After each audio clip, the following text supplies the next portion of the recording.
RuPaul's Drag Race Recap, You Can Take My Snatch.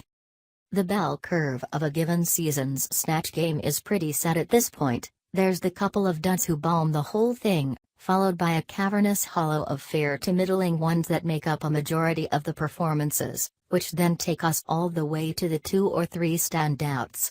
That distribution holds true for Drag Race Season 10, but as we go through the yearly exercise of snapping out of our collective amnesia to say, oh yeah, the Snatch game is usually just okay, none of these queens even break into the top 20 all-time best Snatch game impersonations. Add to that a most disappointing exit by a fan favorite, and we've got ourselves a tough episode to swim through, mermaid style.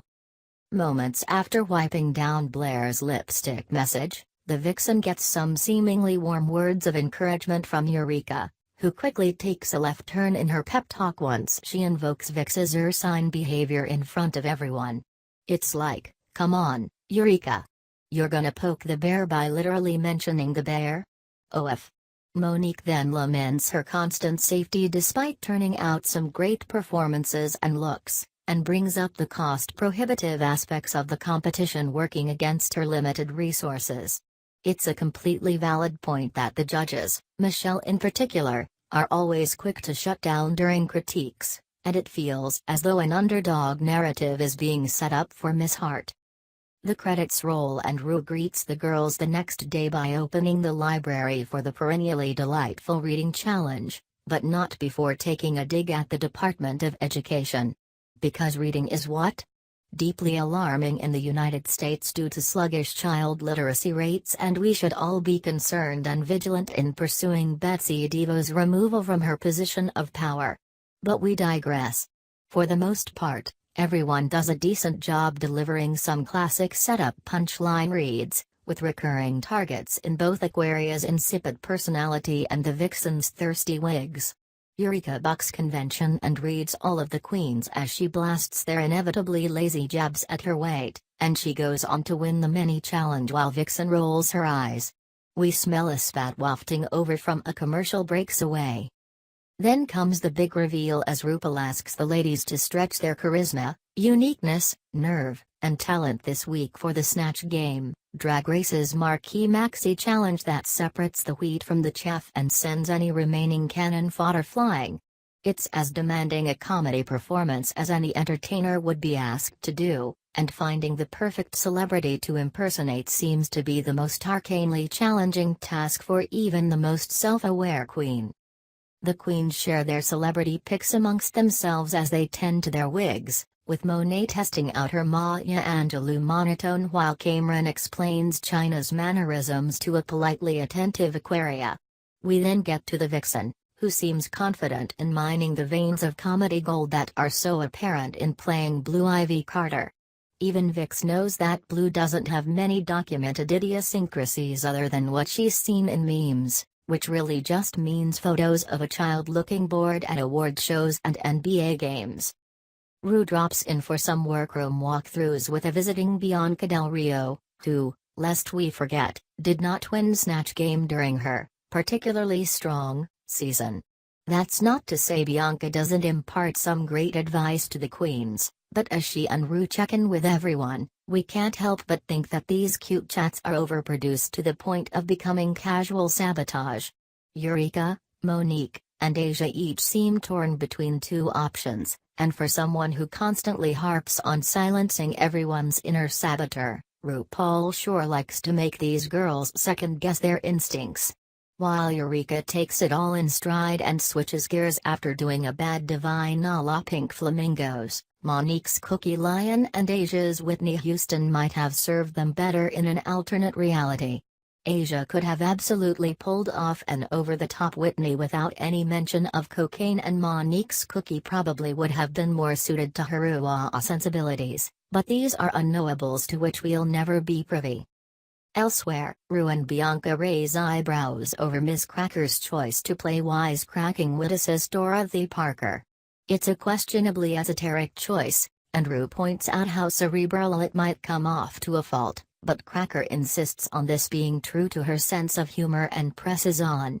At Aquaria's station, everyone seems on board with her approach to Melania Trump as a way to package her own vapidity in a fun way. Aquaria is a true child of the internet and has come up having to deliberately filter her words based on how her massive following might perceive them, but Bianca reminds her that the most lovable drag race stay true to their authentic selves. As it happens, Aquaria's authentic self turns a sickening look, and that might be what leads her to victory. Then, after a bit of nervous back and forth between the Vixen and Asia scripting some interplay as Bay and Blue, we finally arrive at the game of Snatch, with special guests in the legendary Audra McDonald and Kate. I'm so excited to be Gear-Upton. Queen by queen, it goes a little something like this. Monique Hart as Maxine Waters. Whether it's nerves, a lack of research on her subject, or just a straight-up bad day, this is a bigger mess than the current state of our union. Monique has no prepared bits beyond a sign that reads "Impeach Trump" and the idea to break out a "Reclaiming My Time." At some point, she is unable to respond comedically to anything she is offered, even with Aquaria sitting there as Melania Trump.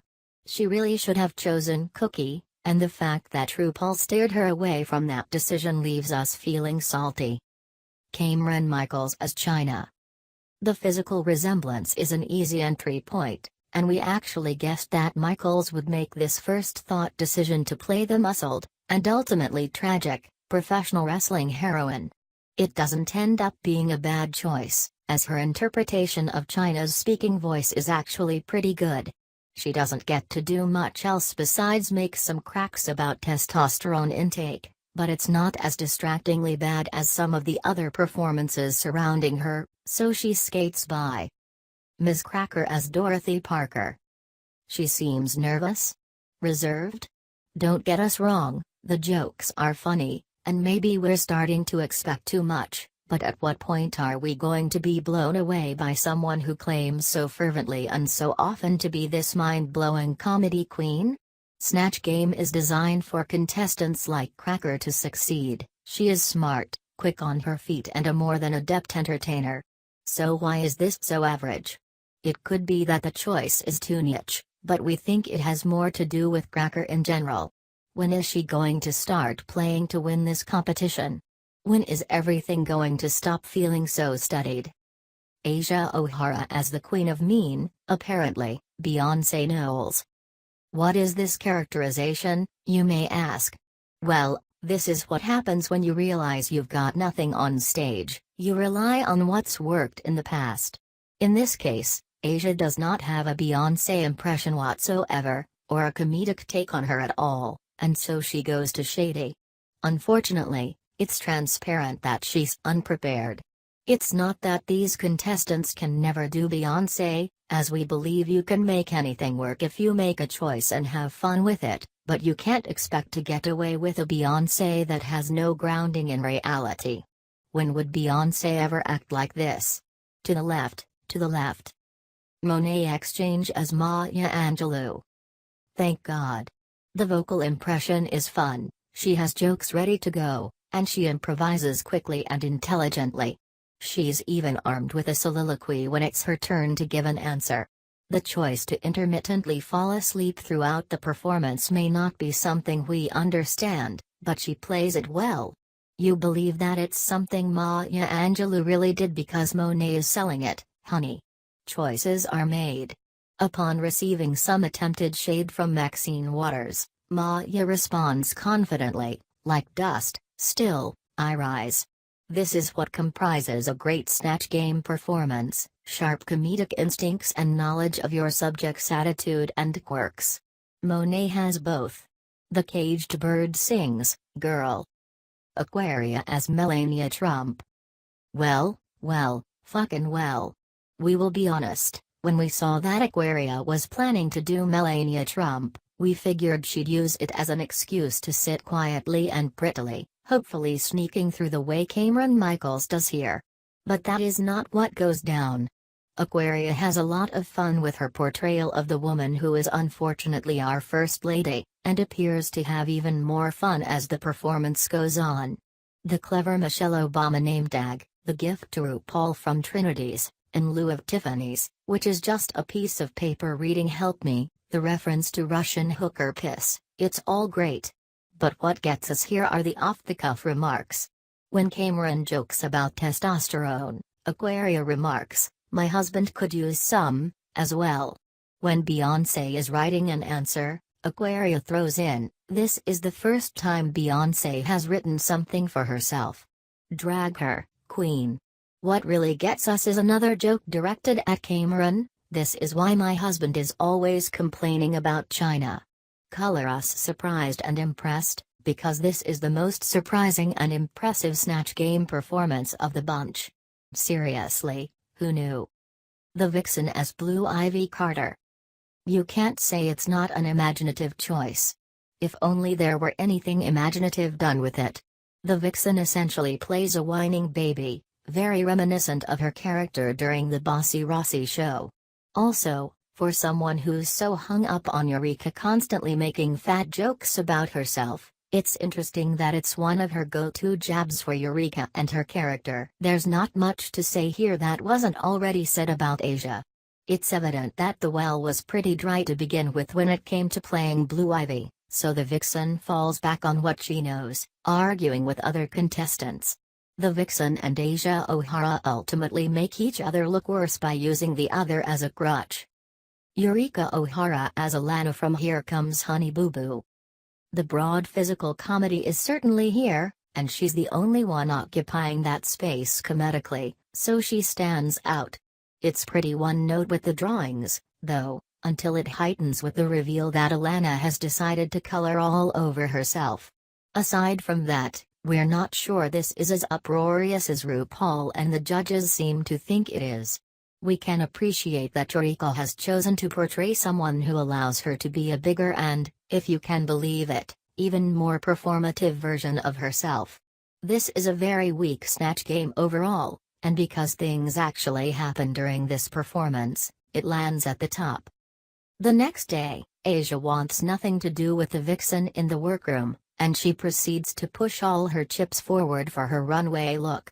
Vix and Eureka get into another tiff when Vixen accuses Eureka of steamrolling her competitors, but Monet astutely points out in confessional that Asia was more guilty of that than anyone else.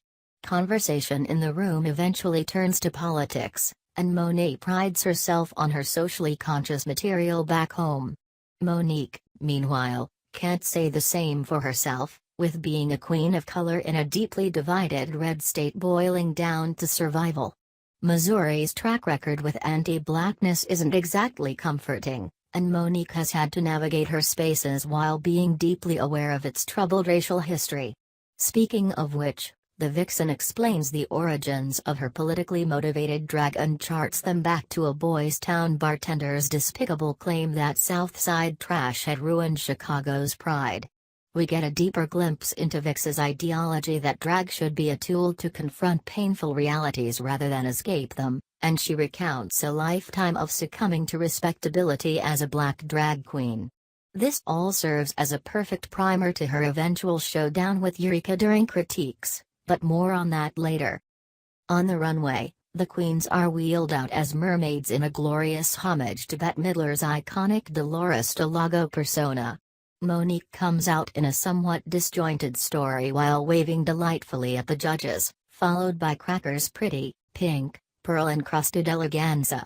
We then get a stunning, gloriously morbid Deepwater Horizon look from Aquaria, whose slicked oil spill ensemble, matching hair, and tear rivulets are nothing short of breathtaking. The webbed hands? Forget it.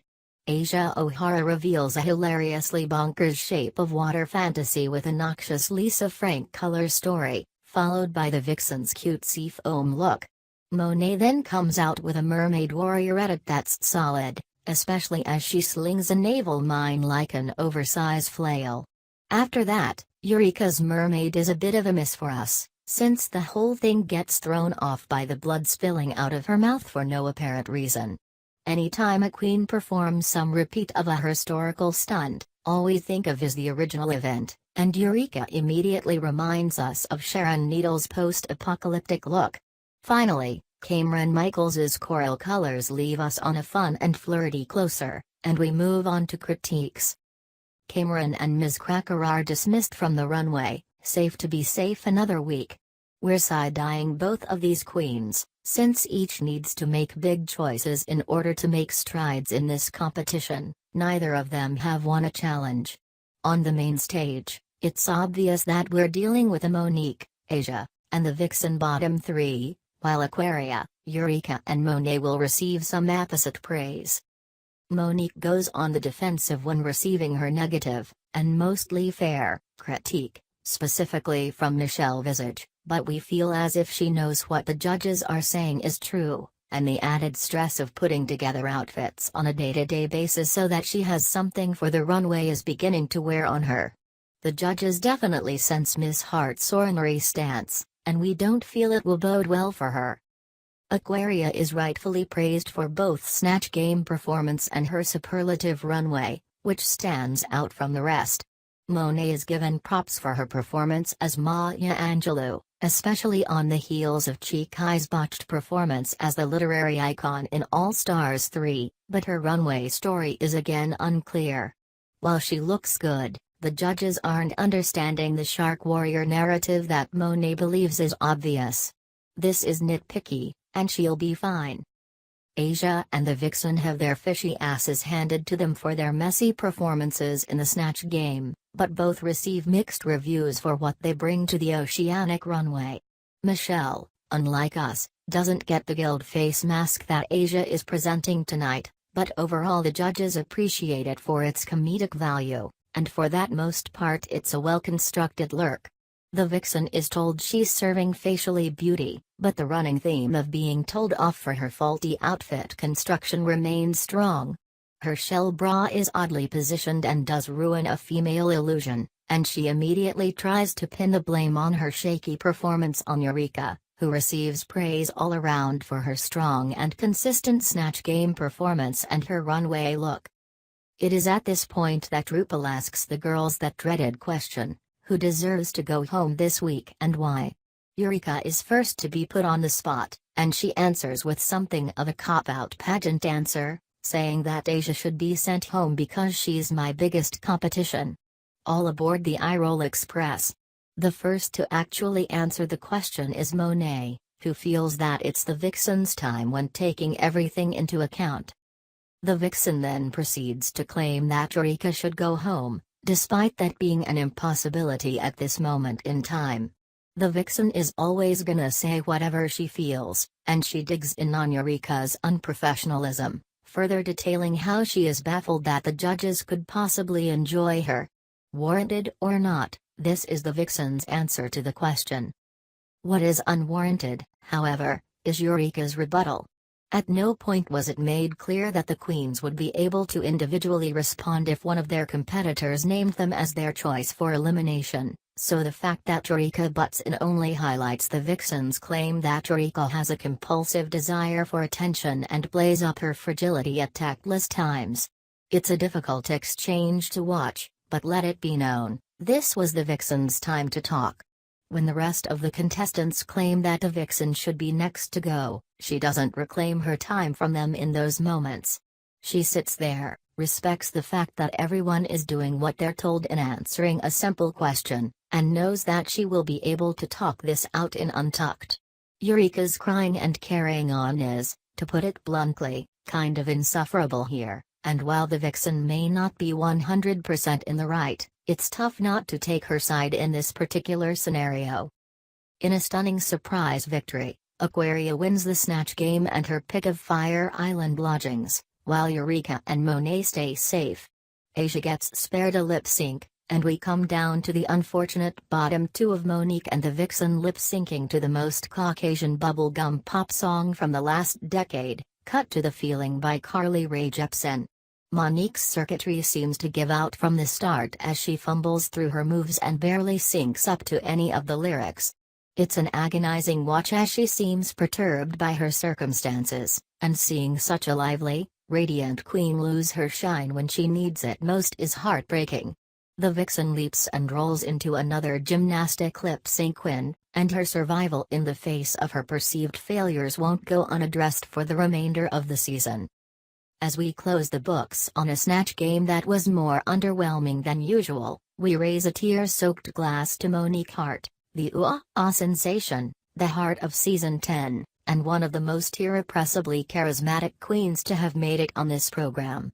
She left an mark on countless new fans, and her off-the-cuff, joyfully quotable moments both on and off the show will surely cement her as an All-Stars 4 contender, if we have anything to say about it. Trust on Jesus' name, America, America.